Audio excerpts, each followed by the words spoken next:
everybody. Welcome to More Sports and Less Levine, the Weekend Winners Edition. Hope your Friday is off to a good start. I'm Dave Bacon. Plenty of Browns to talk about. We'll hear from Freddie Kitchens. We will also check in with Jake Burns to put the OTAs into perspective.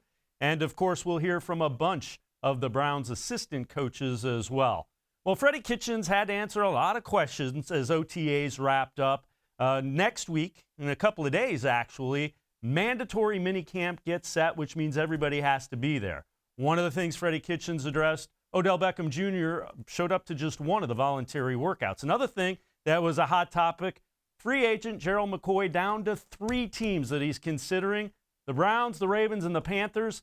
Freddie Kitchens addressed how real he thinks the opportunity is for the Browns to sign Gerald McCoy. But Freddie Kitchens was extremely happy with the work that the team was able to get done during OTAs. Well, I thought we got a lot accomplished. The base of everything that we're going to be doing is probably in. And again, that's just a starting point. You've got to have a base to start with, and we've done a good job of manufacturing that, and we'll see where it takes off from here.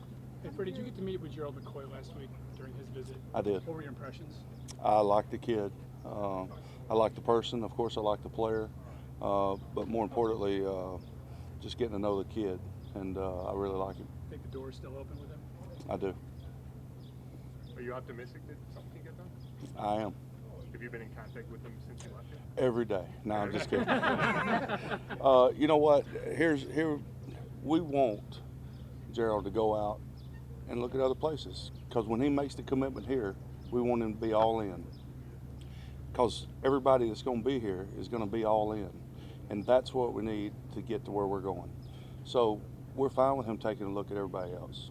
We don't care, because we've told him who we were, and if that's who he wants, he will end up here. He knows the direction we're headed. Did those discussions get to the point of him wanting to know what your projected role for him would be, playtime? And do you get that specific in a meeting like that? No, didn't really get that specific.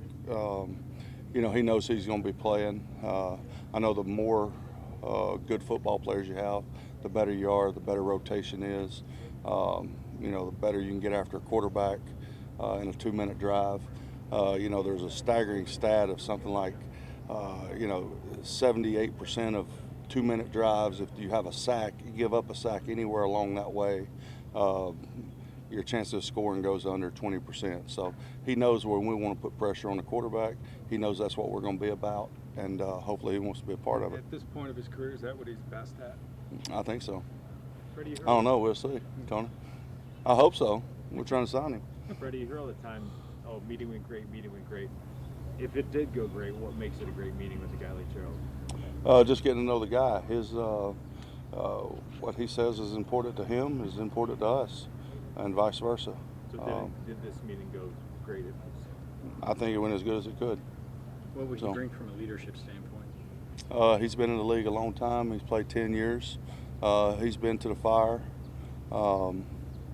He would offer all those things. We're still young up front in a lot of areas. Even the guys that we signed this year are still young, relatively speaking. So, just every bit of leadership, but, leadership is being able to go out and do something and let somebody see you do it. Leadership can also be directing you off the field and on the field and everything else. So there's a lot of different aspects of leaderships, and we're going to try to create more than just one leader. You talked a lot about your goals as a team, and he's made it known that he wants to be with a contender and compete in the playoffs for the first time. How much do those goals align, and how much of a discussion was that?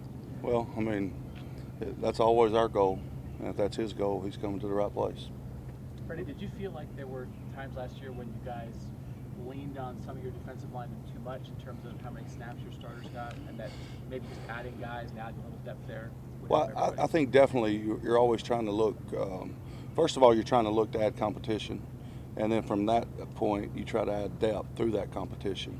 And the more depth you have, of course, the fresher you can be at the end of ball games. So yes, the answer to the question, yes, but I think that's always an ongoing situation. And what was the reason he visited the Browns first? Was it more than just logistics and his travel plans, or Or was there another reason? I don't know. Any expectation of when you might do something? I know, John and them did a good job of getting him in here. So that's why, I would assume that's why, or our travel lady did. Debbie did a great job. Freddie, this might sound like a silly question, but now you've had some time out there on the field. How are you as a head coach? How do you think you're doing out there? I don't know. I really don't try to evaluate myself from that standpoint. I'm just another coach, and that's how I see myself as. I just have the responsibility I have the platform rather to be able to talk to everybody involved now. That's truly how I see it. Look forward to getting them all together next week and see what you have. Yes, of course. It'd be nice to have everybody here and get them some work and get everybody ready to compete during training camp when we're going to start forming the Cleveland Browns. Freddie, how has Baker navigated these sessions, these throwing sessions, without having some of his top guys? How can that make it benefit? One thing Baker can get better at, because we ain't got some of our top guys here, but one thing Baker can get better at, although they're not here, is he's still got to go through his progressions. He's still got to learn how to throw different receivers. He still has to learn how different receivers come in and out of routes. I almost knocked your thing over again. But so he can continue to get better with his eyes and with his declarations and with his sights and his hots and his protection adjustments and things like that. And then throwing the guys, different type guys coming out of breaks, because even when we have all 3 or 4 guys here, we have our top 6 guys. If we have our top 6 guys, every one of those 6 is going to come out of a break differently. So it's just extra practice for that type setting. He's done a good job of that. We know you have a lot of really good frontline players. How do you feel generally about the depth? Do you look out and think, yeah, when the 2s are out there, I like what I see, or do you think, this spot, we need some guys to come on? Well, me as a coach, I'm always wanting guys to come on and come on more, all right, because I don't think you're never, like I said about the quarterbacks, I don't think you're ever a finished product with any position. So whether it be our second team guys or third team guys or first team guys, it doesn't matter. I'm always wanting more.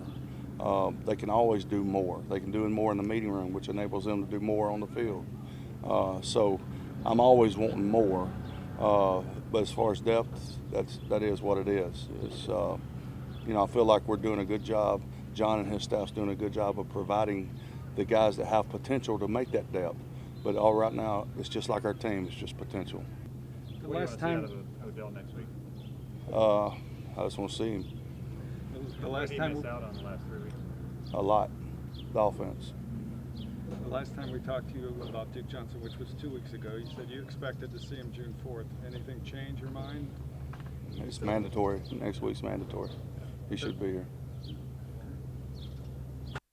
Well, there you have it. Next week is mandatory as minicamp gets underway. And when we return, one of the most talked about position groups for the Browns, their wide receivers. We'll hear from Adam Henry. He's coached both Jarvis Landry and Odell Beckham Jr. in college. Adam Henry straight ahead. When more sports and Les Levine, the Weekend Winners Edition continues. When my dad started Nature Stone right here in Northeast Ohio, he created a solution for age-old concrete problems. Unevenness, cracking, pitting, and more. Nature Stone solves all of these problems in garages, basements, and outdoor spaces. Nature Stone is beautiful, environmentally friendly, and always affordable. Plus, Nature Stone is backed by Russell's Promise, our true unconditional warranty. Get Nature Stone installed in your home by the end of May and get up to half off. Schedule your free in-home estimate easily online today. It's not just a floor. Wow, it's Nature Stone.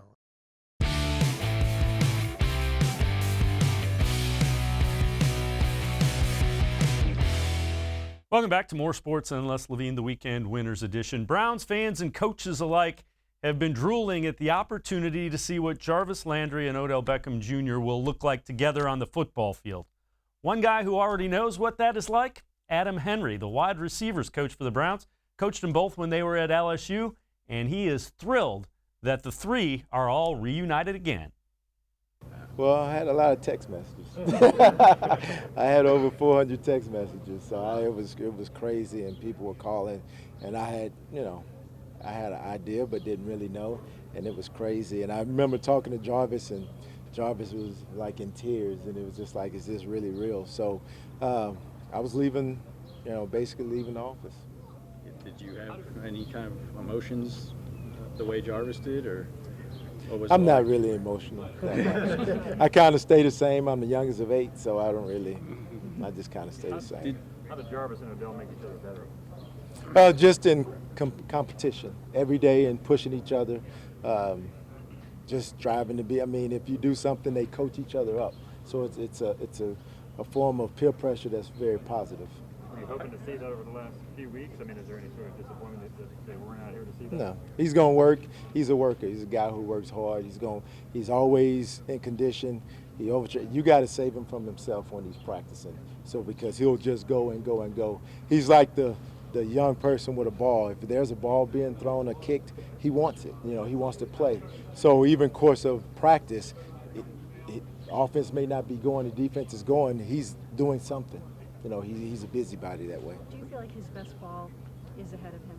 Yes, I do.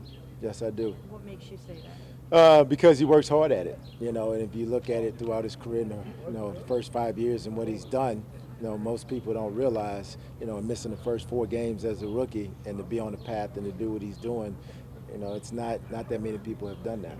And what about the fact that he'll be getting the ball so accurately and so deep from Baker? What impact do you think that'll have?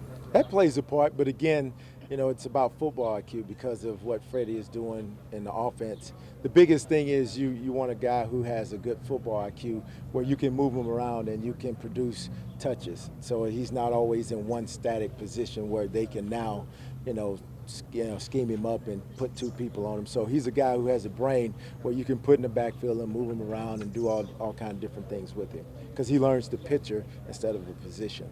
Can you speak to the development of Rashard Higgins over the last 2 years? Is he better than you've seen him, or?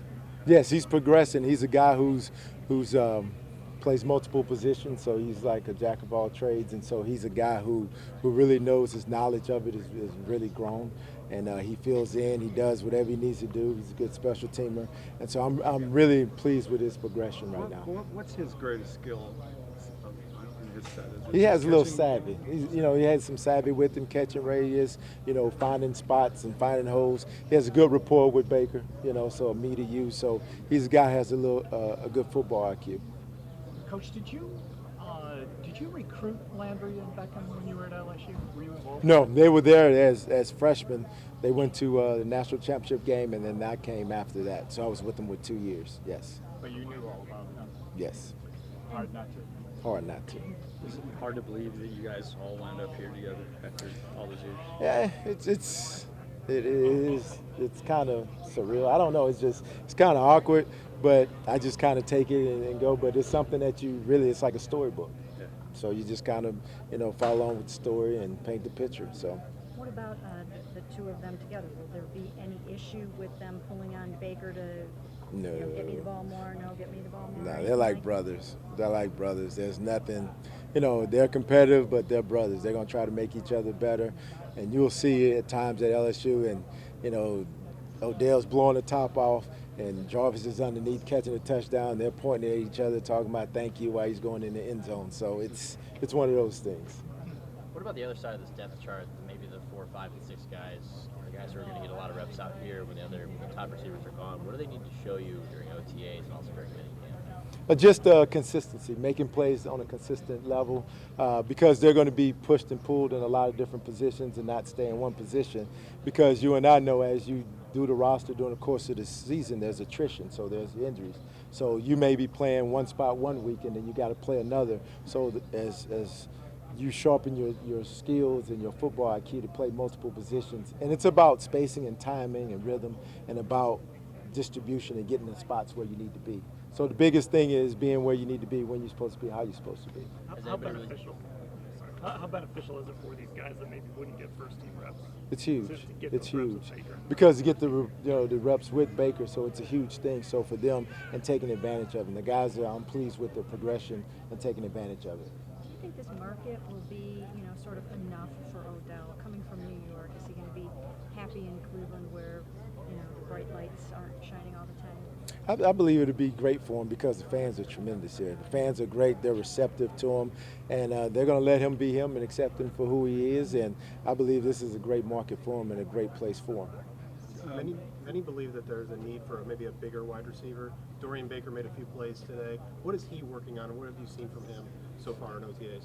There's all different types of receivers. You want a big, small, whatever. And so he made a couple plays. And so just bringing him along, again, he's a rookie who just came in, so he's being thrown in and getting a lot more reps than he normally would get.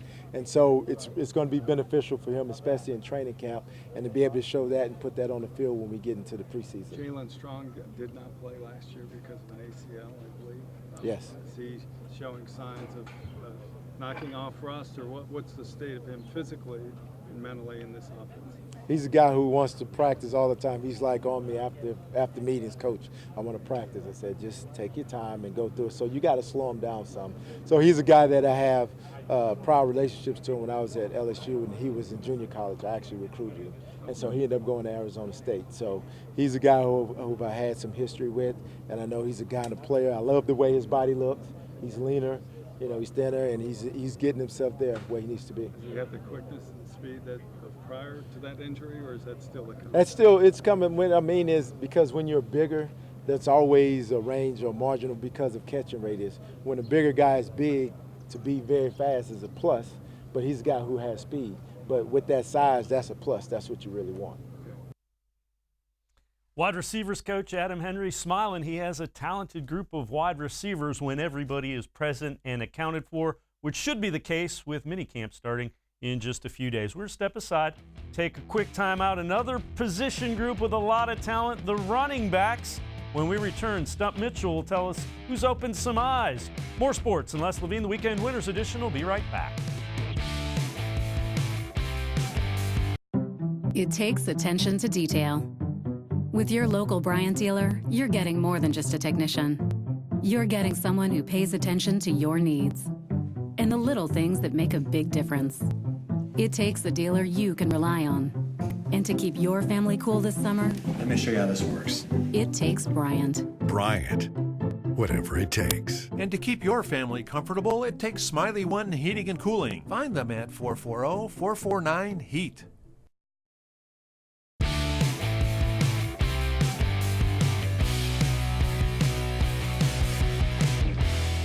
Welcome back to More Sports and Les Levine, the Weekend Winners Edition. Odell Beckham Jr. has not been at any OTAs, neither has Duke Johnson.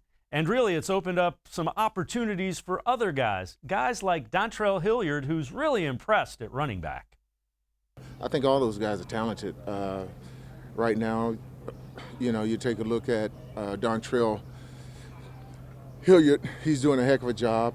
We're down some receivers, so he's played some receiver, which is making himself very valuable to this team. If Nick needs to be spared, Dontrell can go in as a running back, but we also now get the matchup against the linebackers and against the safeties.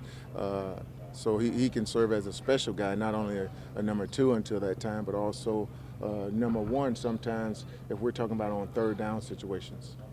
Did you do a lot of study on Hunt before you actually got into the hands-on part where you're working with him every day? Yes, when he came out as a rookie, I studied, and of course I watched him the last couple of years, so I know what type of guy he is. He's a tremendous back, no question about that. What are the similarities with Chubb, and what are the differences? Well, I think they both have excellent feet. There's no question about that. They both can get out of trouble. They're both physical runners. So pass blocking is something that all of the backs need to continue to work on. But I see production from both of those guys. Coach, it looked like you were doing a little extra coaching on the ropes drill earlier today.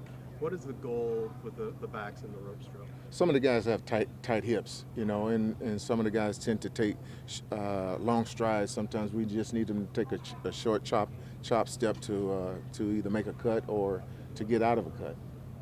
You mentioned earlier, and it's been pretty evident on the field so far, Dontrell has looked a lot better. Where has he come from the end of last season until now? Well, I don't.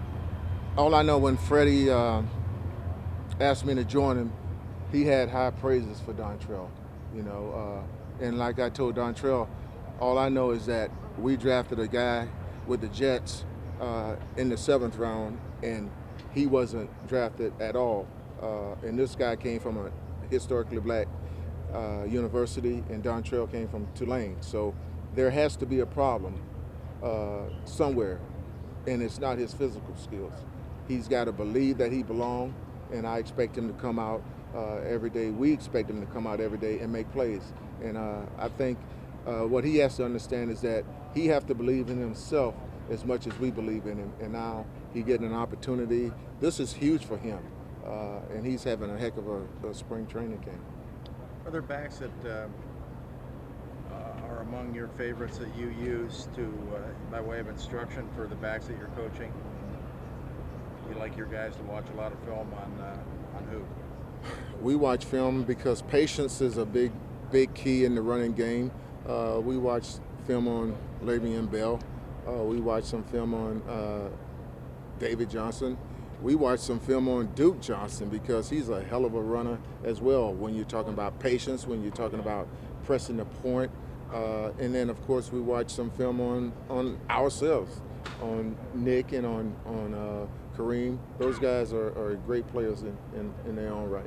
And this is another, goes to Dorsey question, but would you like to, I'll ask you anyway, would you like to see Duke as part of the team in September? Oh, yeah, I would love to see Duke as part of the team in September, but I would have also liked to, and I know it's voluntary, I would have liked to see him take part in this camp, because when you don't take part in this camp, you give somebody an opportunity to play that may not have had the opportunity, and it's now that guy has to take advantage of the opportunities. And Dontrell has been doing a hell of a job in taking advantage of the opportunities. What do you like about him? Everything. Yeah, I mean, his mindset, first of all, that he belongs here, that he can get things done, his ability to run routes, his ability to catch the ball, and just being quite frank with him about where he needs to be mentally. He needs to reach the point where we see he's at skill-wise, and I think he's climbing that ladder. Sounds like you already described a running back who can have a big playing load for this team or some other team, wherever he might wind up. Is that what you're saying? That Absolutely. Dontrell is good enough to do all that? Yeah, he is. And when Freddie told me, Stump, I really like this kid. You know, he can either make it or break it. And when the head coach feels that way about the kid, I know he's got some talent, and it's my job to do whatever I need to do to get him to change his mindset and reach the level that we think he should be at. Take a couple more. When you mention Duke as a guy that you guys have watched film on, when you see just Duke as a runner, how do you think, what's the best way to use a guy like that? I've been watching Duke since high school. Hell, I tried to recruit Duke when I was at Southern University. Duke is a talented runner. He's elusive. He can make people miss. He can be physical if he wants to. He's a heck of a receiver. But what he has to do is fit in the scheme in which we want him to fit in. It's a new regime right now, you know. But if he's here, he's going to have his opportunity. But you also have given other guys an opportunity to show what they can do as well. So when you, knowing Duke like you do, there just has been, Duke not responsible for what he's done here. He's had great moments here. He's also had times when people have felt like, wow, why isn't he getting used more? Why doesn't he get used this way more? Knowing what you know of Duke, why maybe have there been times when it feels like he's maybe hasn't been used as much as people would think? Well, first of all, I think there may have been coordinators around here before, I don't know, that think it's all about the plan, maybe not so much about the player, or maybe it wasn't a good matchup in a particular week. So I can't answer that question. All I know is that Freddie and Coach Monken has expressed how much they want Duke to be a part of this team. There's things that we want to do. We're still trying to do those things, but now we're trying to do them with Dontrell, and he's looking pretty dang on good. And of course, that is the final voluntary workout. So everything becomes mandatory. We're going to step aside, take a quick timeout. we'll put a bow on the OTAs that are voluntary. With our X's and O guy, Jake Burns, we'll also talk a little bit about the free agent that everybody wants the Browns to sign, Gerald McCoy. More sports and Les Levine straight ahead with Jake Burns joining us. There are tastes we remember. Every smell brings the happiness of times gone by. Experience this every time you walk into Gallucci's Italian Foods. Whether you need lunch on the go, a catered party, or that perfect blend of wine, meats, and cheeses, Gallucci's has exactly what you're looking for. Straight from Mama's Kitchen for old world traditions or original experiences. From the tastes you remember to new flavors you'll never forget. Gallucci's is a tasty branch of your family tree.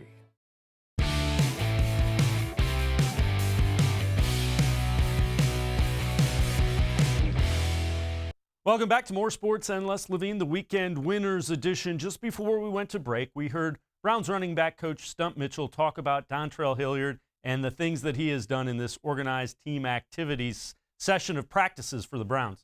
Let's bring in our X's and O guy, Jake Burns from the Orange and Brown Report, a contributor here on cleveland.com. Jake, what have you seen from Dontrell Hilliard? What do you think about what he has done in the opportunities that have been presented to him? Yeah, so I think he's really piggybacked on what he's done best as far as a prospect. The Browns signed him as an undrafted free agent last year. Just explosion, consistency in the running back, the ability to make people miss, be a part in the passing game too. I think as you look at Duke Johnson skipping out on these OTAs, the biggest beneficiary was Dontrell Hilliard, in my opinion. I think he's been able to establish himself as a streamlined third running back if they need one. If they still decide to depart from Duke in some capacity, I feel like they're getting to the point that they're pretty confident in what Dontrell Hilliard can do for the team. And I do envision that he'll have a role here. He had a nice little run with Freddie Kitchens' offense, playing in that three-back scenario. They did that little inverted full house stuff with him. They liked him.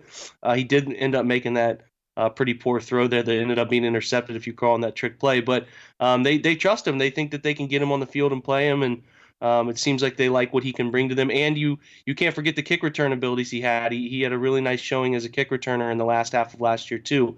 And they'll definitely be looking for him to continue that role, with this year's version of the team.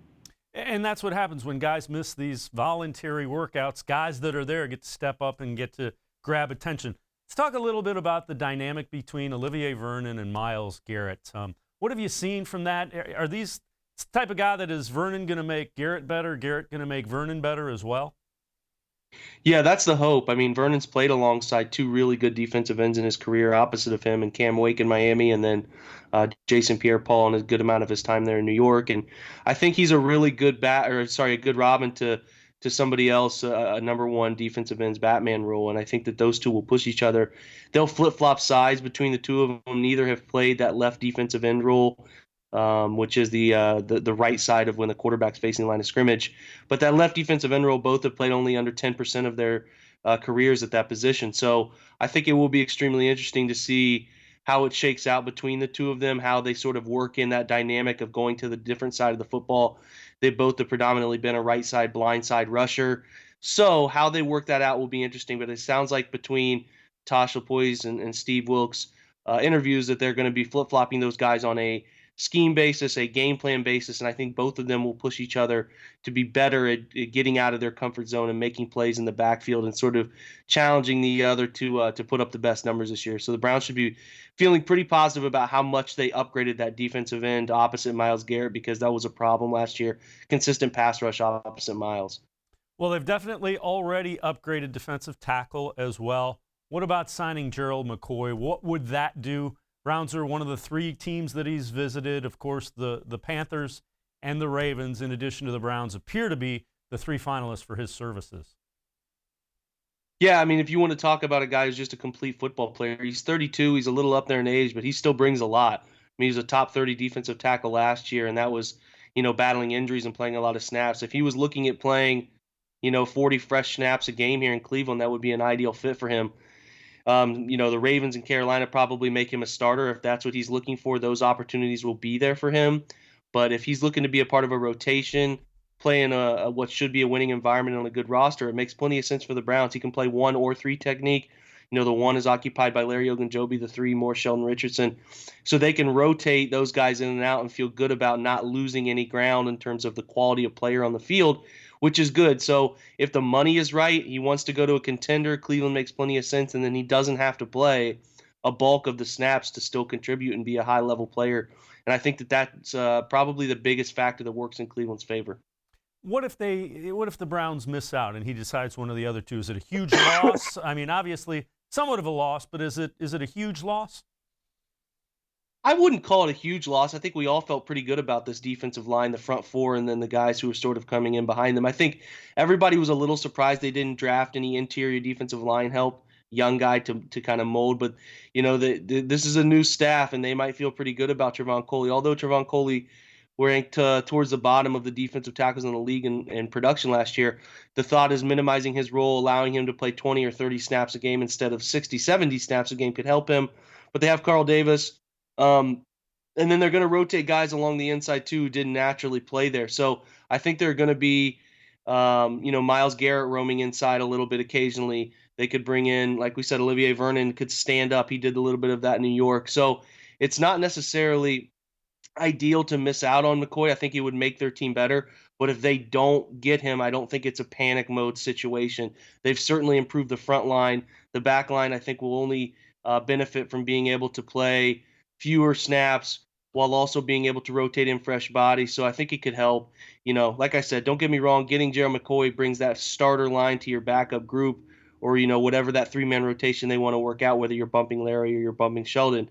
You're getting a really good player with the second group. But those coaches there, like I said, Tosh and Wilkes will work out a way that rotation keeps everybody fresh and keeps their best players on the field when it matters most. Let's talk a little bit about Rashard Higgins. What about him? How would he fit into this structure? You bring in Beckham and all of a sudden, Higgins gets pushed down a little bit, but there's definitely a role for him in this offense. Yeah, the big thing for Higgins is versatility. He can do it all. He can play inside, outside. He can play any of the 4 wide receiver positions for Cleveland. And he's taken advantage of OTAs. He's been there. He was dinged up the beginning of the OTAs, little calf issue I think he might have had there. He was working on the side, but he's been at every other one. And Callaway, Odell, and Jarvis, for various reasons, have missed all of OTAs. So he's continued to develop that trust. Him and Baker Mayfield seem to have a really great relationship. Baker finds him on the football field. That was no secret during Baker's 14 and a half games that he was able to find Higgins in tough situations. And those two, there's always sort of that connection that a quarterback has with the receiver that he trusts. He always has the ability to find him, scramble drills, things like that. And that's something we saw from Higgins, and I think he will only expound that role. I think he is their second most complete receiver. I think he has a bigger role than people envision. And I think they'll find a way to get him on the field quite a bit because that trust is so imperative between a quarterback and a wide receiver that no matter where they line him up, he can get open, he can do different things all over the football field, and Baker Mayfield just knows how to find him, and that matters. What about going into, now all the voluntary workouts are done. Now it's mandatory minicamp coming up in a couple of days. How important is that for the Browns, and what do you want to see if you expect the Browns to be as good as everybody expects them to be? Yeah, I mean, kind of the same way Freddie had the candor. You just want everyone to show up. You want Odell to be there. You want Jarvis to be there. You want all of the guys that matter to this football team to be there. We are no longer at the optional period. The players union fought for the right that these guys could take that time off if they didn't want to be there. Big names across the league, not just Cleveland, big names across the league missed these OTAs. And this is the first time to get your full team together and see what they look like and get a little bit of cohesion going. And it will be vital for them to get everybody out there. This is the stuff that matters. When that mandatory tag is there, that means money comes out of your pocket if you're not there. And as much as I've been a hypocrite, I wouldn't say a hypocrite, but as much as I've been giving these guys a pass for missing OTAs because I don't think it's vital and they've earned the right to miss that time if they've established themselves as a big-time player. If you miss mandatory minicamp, that says something. 3 straight days of getting with your team, the last time you get to be all together before training camp late July, early August. I think it is imperative for them to have everybody together these 3 days. And if somebody does miss, I think that says something pretty large. If it's not an injury miss, it's a choosing to miss this time. That means something's going on that maybe needs to be paid attention to. So the big thing I'll be paying attention to is what does it all look like from a shell position? What does it all look like? How they're all lining up? Is everybody there? Is everybody on the same page? And that should be what Browns fans are probably paying most attention to. Jake Burns, as always, we appreciate the insight. We will check back in with you next week during those mandatory mini camps for the entire team. We're going to step aside, take a quick timeout. When we return, it's your weekly dose of Maction, Mac Tracks, straight ahead. Hello, I'm Chad Miles, host of Kentucky Afield, the longest-running outdoor show in the nation. I've had the privilege of watching Kentucky's elk herd grow to the largest east of the Mississippi, attaining Boone and Crockett status, and I've shared in some amazing elk hunts along the way. This year, nearly 600 tags are available to the public, and you can take your pick of tags to put in for and possibly go on the hunt of a lifetime. Simply apply by April 30th for your chance to hunt elk right here in Kentucky.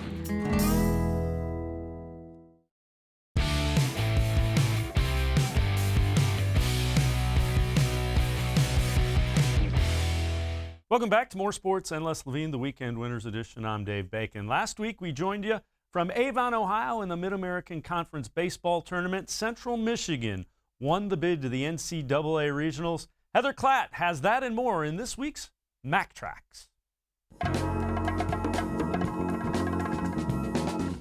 Hey everyone, this is Heather Klatt, and this is your final Mac Track of the 2018-19 season.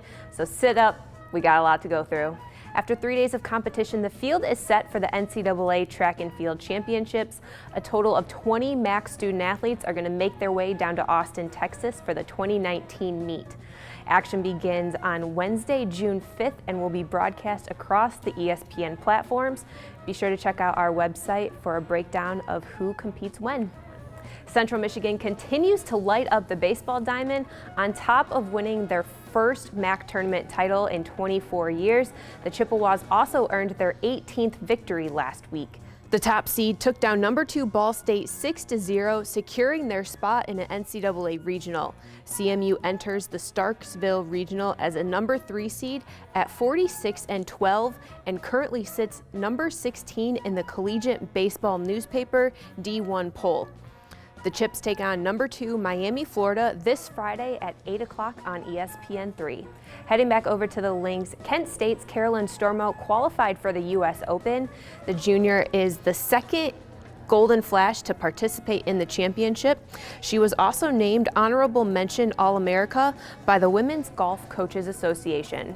Over on the tennis court, Western Michigan's Denise Azuki has been honored with the Intercollegiate Tennis Association's Arthur Ashe Junior Leadership and Sportsmanship Regional Award for the second time in her career. The award takes into account a player's tennis accomplishments, scholastic achievements, and extracurricular endeavors, and recognizes players who excel on and off the court. Before we let you guys go for the summer, we want to let you know we've been selected as a finalist for the SVG Awards in the category of Outstanding Live Non-Game Production for the Collegiate Conference and governing bodies. For everything else MAC sports related, be sure to follow us on all of our social sites and be sure to visit GetSomeMaction.com for everything else MAC sports related from now until July, when we'll be up in Detroit for Football Media Day. We'll see you guys there.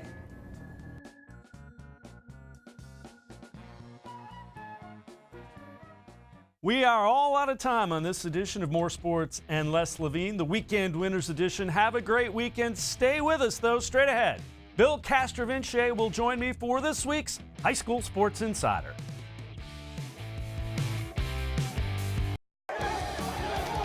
Keep it simple. Leaders lead. Leaders lead.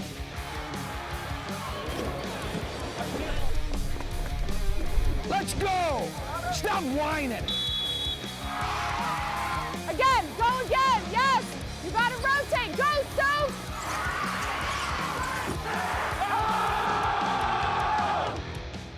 The High School Sports Insider is brought to you by Cuyahoga Community College, where futures begin.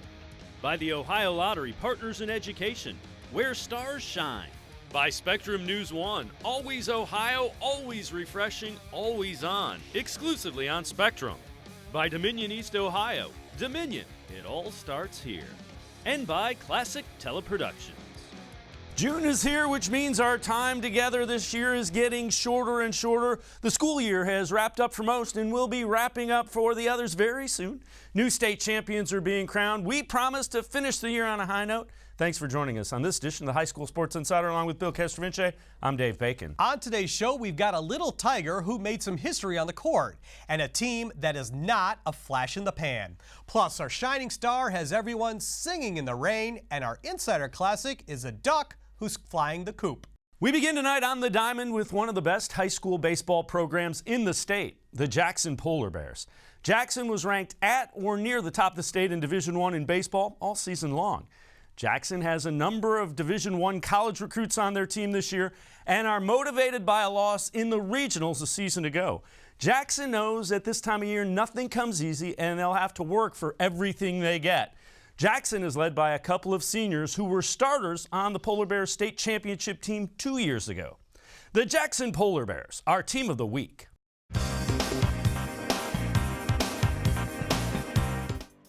Two Division I state championships in the last 5 years have set the standard for Jackson baseball. The Polar Bears now have a standard of play that is expected of them. We're really trying to create growth, and do things and compete the right way with the right energy level. It's a big deal for us, and our program is playing at a high energy for 7 innings. The talent on this team is evident. There are several Division I college players and players who have helped Jackson win state championships in seasons before. Senior Trey Wright is one of the leaders who knows the Polar Bears will have to earn everything they get on the field. Our weakness is probably just, hanging in there and realizing, we got to bring it every day. We can't just throw the hat out there and we're going to get it. Like we saw today against Ignatius, you got to show up and bring it for, today was 9 innings and we only brought it for 7, let's say. That 9-inning loss to St. Ignatius, an early season stumble, also added motivation that drove the Polar Bears all season long. Jackson has one of the top pitchers in the state in Yanni Scariotis. A big strength is our fielding and just the defense behind all the pitchers. It's, you see it in practice every day, and we are really, really clean. We had one bad inning a couple games ago against Hoban, but, we were able to pull it out, and we were clean the rest of the game. This year's team has a couple of players who were key contributors to state championship teams. They know the journey only gets tougher with each game, and they've helped the Polar Bear players embrace what it means to be part of this elite program. It is awesome, and it definitely means a lot to me. And you see people, when you wear the hat around, people will kind of watch you and take an extra glance because they realize what that represents, and they realize it's a pretty big deal. And to have it be not just a one-time thing, be a tradition is just, it makes it that much better. Pressure situations, it's what you dream of. I've always dreamed of, 3-2 pitch, bottom of the 9th, World Series, Game 7. This is what it is. This is the high school version of it every single day. I think tradition has carried that. And a lot of these guys have played a couple years too. Yanni's pitched, for 3 years. Trey's played up top for 4 years. They understand the expectation, and I think a lot of the underclassmen have carried that expectation. They know how to train, and I think it's the difference. They know how to train. We do have a lot of multi-sport guys, but when they do train for baseball, they know how to do it. Our next stop is the court, where youth was served at this year's state tennis tournament. Andrew Zimkowski is a freshman, but he plays like a pro. Zimkowski had a perfect season, made an amazing run through the brackets, and rewrote the record books at Chagrin Falls.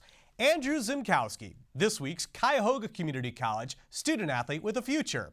Cuyahoga Community College, where futures begin.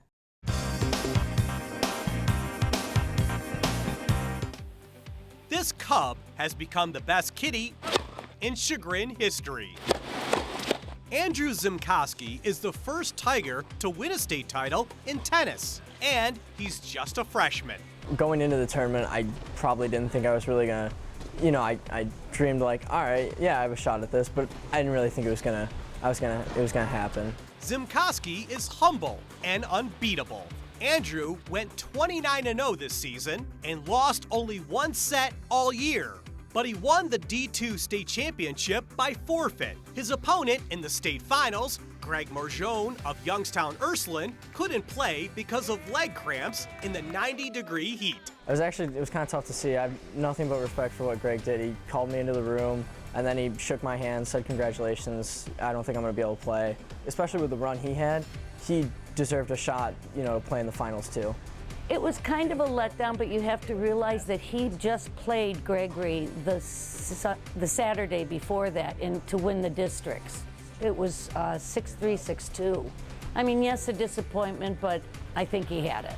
Andrew has spent a lot of time at the Cleveland Racket Club over the last 5 years, and he's been competing at USTA events too. Even though, you know, this was his first state championship, it was his first states in high school of his career, he's played big matches in his life before, so I don't think that this was something that he wasn't ready for just because he's been in these types of situations previously. He's definitely, his age is but a number because he's a very mature kid, and yeah, even to the point where actually last summer I had him help out with some of our junior programs. So in our summer offerings, he was working with a number of the kids and did a fantastic job for me. So watch out, Division II. Andrew Zimkowski has 3 more years to go. The biggest thing that I've been trying to focus on is, at the end of the day, if I put everything I got into it and I, you know, made the most out of that day, that's fine. That's all I can ask for. Andrew gets the job done in the classroom too. He is a 4.3 GPA. We're just getting things revved up on this week's show. When we return, we'll check in on this week's shining star, and we'll head into the circle where a pair of aces is awfully tough to beat. The High School Sports Insider will be right back. I decided to go to Tri-C because it was easy to commute to. I was able to start Kent State as a junior. All my credits from Tri-C transferred to Kent State. I will be able to earn my bachelor's degree in 4 years. I saved a lot of money starting at Tri-C. My name is Stephanie Bain, and I earned my first degree at Cuyahoga Community College.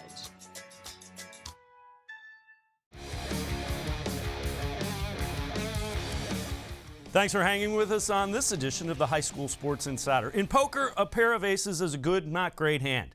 In softball, a pair of aces in the circle can be almost impossible to beat. At Champion High School, the Golden Flashes have a pair of aces that handle the pitching duties. Champion is trying to three-peat as the D3 softball champs in the state. If they do so, their aces, Allison Smith and Sophie Howe, will be major reasons why. Both juniors. Smith is trying to complete her second unbeaten season in a row.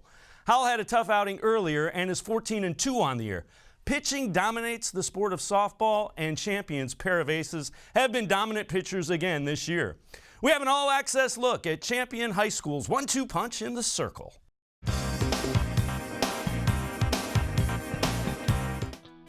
For the third season in a row, Champion has made it to the state Final Four.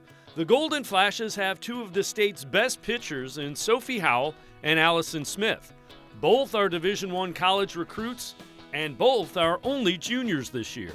My curveball has been kind of off, but right now it's been more rise ball. I've been more working on like speed of all those pitches, trying to increase the speed, and then my off speed. I just recently, with my travel ball coach, she taught me a new off speed pitch, so I've been trying to work on that, experimenting with it in games. Probably just hitting my spots and moving the ball around like everywhere in the zone, trying to keep the hitters on their feet, not knowing.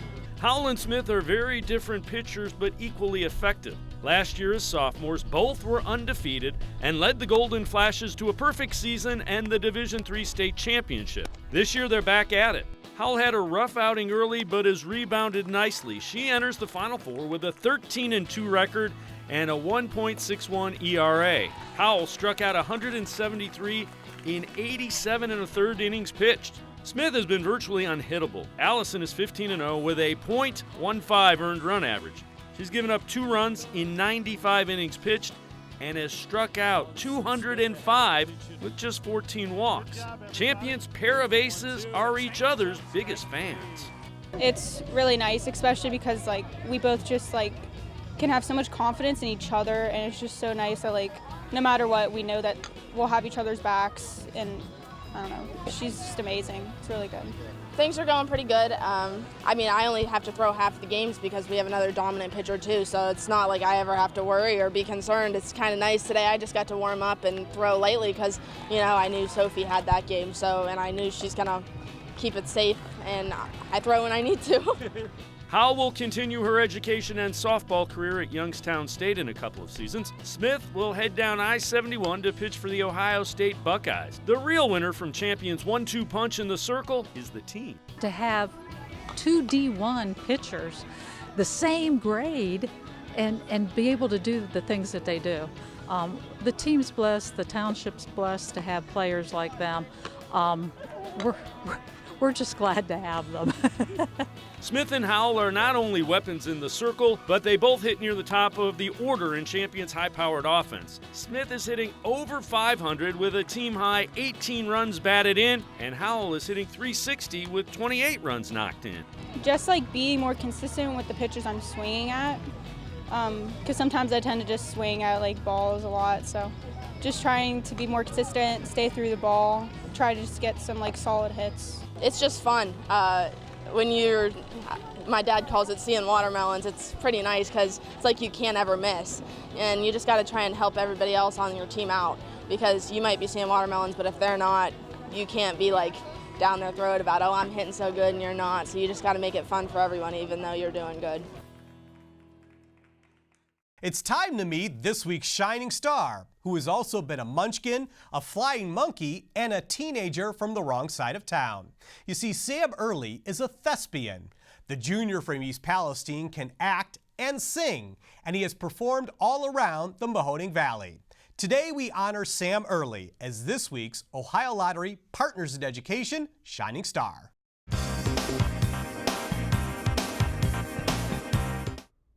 I'm singing in the rain, just singing in the rain. Sam Early was born to perform. Happy again. Being able to perform for other people, just being able to show off my talent a little bit, being able to make people watch you and be able to smile or laugh or cry or anything like that. It's a lot of fun. I mean, it takes a lot of time, but I always have fun doing it.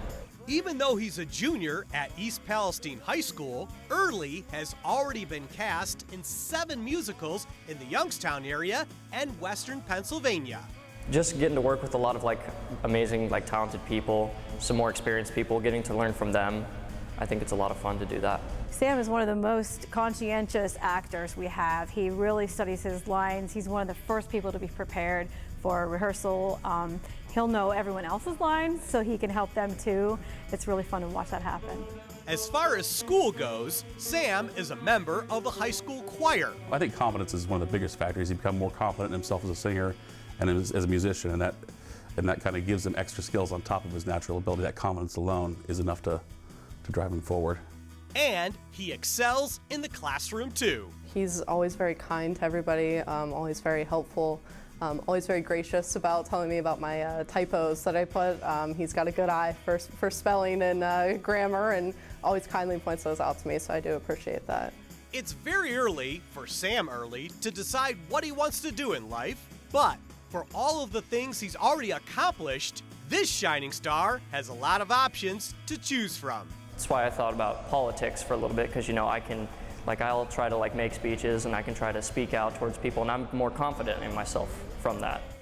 Singing, singing in the rain. If you know a student who shines in the classroom like Sam, go to OhioLottery.com. Look for the About section. In there you'll find the Supporting Education tab, which has all the information you will need. If you missed some of today's show or want to see past episodes, they're online and free. What a deal, I know. Head to citybeat-tv.com. That's citybeat-tv.com. Still to come, we'll head to Hoban and meet this week's Game Breaker. And our Insider Classic is on the move. Stick around. The Ohio Lottery Partners in Education program has been recognizing role model students and teachers since 2007. To nominate a deserving teacher or student, go to OhioLottery.com. In the About section, find Supporting Education.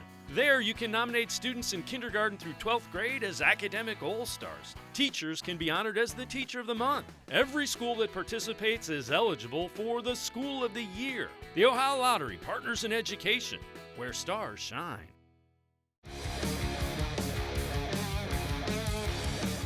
The High School Sports Insider rolls along. Thanks for riding shotgun with us. It's the age of specialization in sports, even in high school sports. where athletes choose their sport sometime as early as 9 or 10 years old and focus only on that sport. Then we have stories like Ryan Wheat at Hoban High School. Wheat set the lacrosse scoring record at Hoban for a career, and he helped the Knights to one of their most successful seasons in school history this spring. Not bad for a guy who picked up his first lacrosse stick 4 years ago. Ryan Wheat, our Spectrum News 1 game breaker.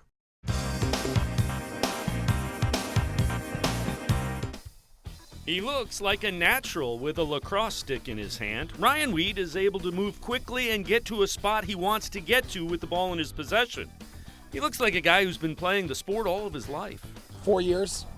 Ryan didn't play lacrosse until high school, so he was a little bit slower. He was on JV and started to dress towards the end of his freshman year. Then he started as a sophomore, so it's just, again, same line has been there for 3 years. And he's one of those kids that fell in love with the sport, and he put the work in the summer, with a bounce back wall and throwing on a wall that I'll say, I try to be a good coach. I don't know if I am sometimes, but that's all him. It's his hard work and his dedication to being the best he can be. Well, it's just kind of a combination of like multiple different sports. So when I'm out there, I love running up and down the field. So it was just fun to pick up for me. It was something different that I've never tried before, so I really enjoy it. Wheat graduates from Hoban as the Knights' all-time leading scorer. The kid who never played lacrosse until his freshman year and didn't make varsity until his sophomore year totaled 251 points at Hoban. I like to drive, but I love to shoot once I off. If, say, my teammates drive in, I love to catch and shoot. That's one of my favorite plays. Well, I think I help open up the field. I try to get my teammates involved as much as possible. If they cut, then I'll get them the ball. So I just try to help everyone out. He's an athlete. He's best defensive midi on the wings on faceoffs. He's just, I taught him that, but he's a great athlete from day one. And he just understands how sports works. He's just really unselfish. Wheat was named Regional Midfielder of the Year and is likely to earn All-State honors. He was not only a scoring threat, but a valuable all-around player for the Knights who enjoyed one of their best seasons ever. That's definitely something that I put a lot of attention towards. I think I'm a big asset on our defense, so I have to make sure I have enough energy so I can help out the defense as well. I guess just practice. I mean, starting on JV, that was one of the main focuses, is every day just ground balls, picking it up. So I guess it just carried over to now. Part of our mantra as a team is that we're not going to specialize. We think that there's a lot of inefficiencies when you have teams that sub 3 middies off and 3 middies on. So we know from day one at JV level, you're going to play everywhere. You're going to face off. You're going to play defense, and then hopefully you'll be a well-rounded player. And again, it's innate instinct. He knows where the ball's going to be, and he's long, so he can pick it off a lot.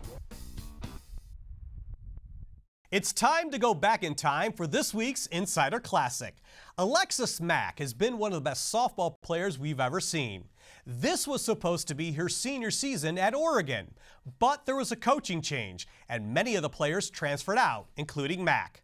Her plan is to sit out this season, earn her degree, and finish her college career somewhere else in 2020.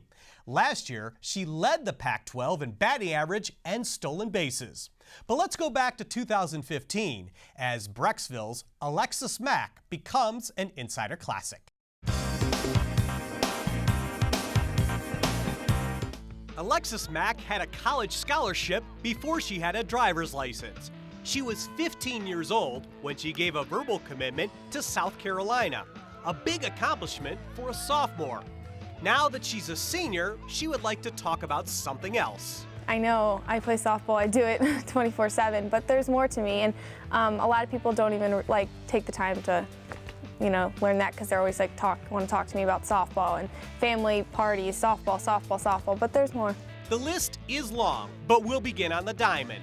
The Brecksville senior has been named All-Ohio every season. She has a great glove, a quick bat, and the ideal speed for a leadoff hitter. Plus, she has her father, Rex, who has been the Bees head coach for the last 4 years. When you spend so much time with somebody during, at home and at softball, you talk about both places, and it strengthens our relationship. It really has. But I think more as a parent, I'm grateful to get to spend the time that I get with her. I mean, it's, and I'm sort of the days are counting down here. She's about to graduate, and I start to get a little bit emotional about it, but I'm also happy for her. In the off-season, Alexis plays on a travel team based in Chicago. She travels 5.5 hours back and forth every weekend. But the road trips have given her a chance to develop another hobby, photography. I come back with pictures from Chicago and different places we stop along the road, or Colorado over the summer, or California. And that's really cool because I'm able to do both. Back at home, she unwinds with another pastime. Mac has been playing the piano since she was 5. Like I said, I'm a perfectionist in like everything I do. I like being able to be good at something else besides softball as well. But I mean, I've known this longer than I've known softball.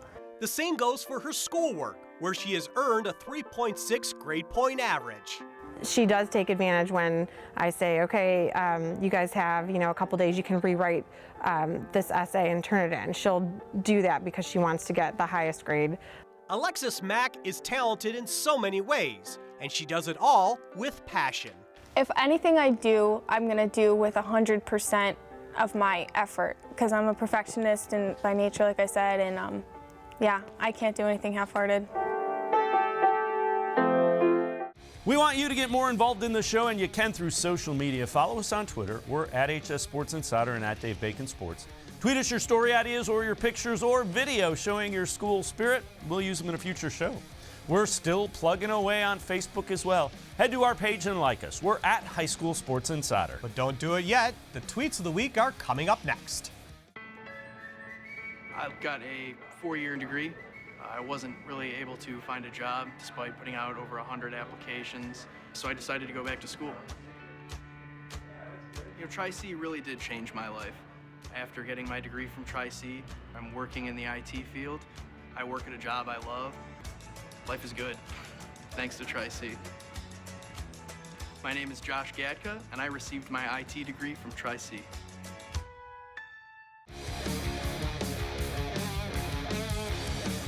Welcome back inside the High School Sports Insider. We're running out of time on this week's show, but we always have time to find out what's on your mind. A few rules: you have to use 280 characters or less.